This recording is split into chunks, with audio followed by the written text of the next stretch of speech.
Okay, so welcome back. In this lesson I'm going to cover some XSS persistent or stored attacks. So I'm going to click on persistent, add to your blog, and here put the script which you want to be executed. And click save blog entry. As you can see, the alert box has appeared on my screen. But down here you can see the entry with my login name. Now the script is actually saved into the website, and if I try to reload the page you will see the pop-up alert again. Okay, so let's see another example using the iframe tag. The iframe tag allows you to embed another page inside the current page. So I'm going to copy the code and here in the source put any site you want. In my case is hacksite.org. And click save. And now the website is embedded in this page.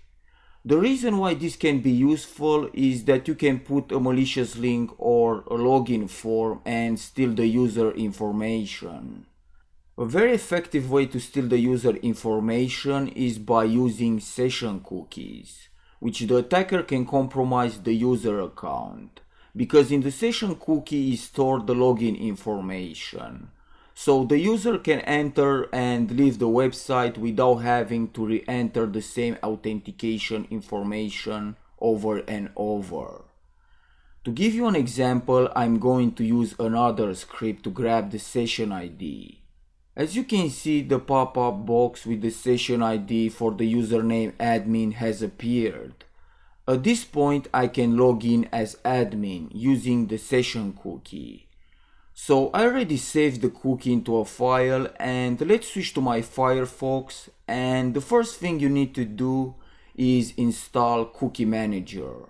For that, click Tools, Add-ons and search for Cookie Manager. Now in the page, if you look in the right corner, you can see that I'm not logged in. So I'm going to copy the session and open Cookie Manager, and in the PHP session ID paste the cookie and click save. If I reload the page, you can see now that I'm logged as admin. So that's it for this lesson. Thanks for watching and I will see you next time.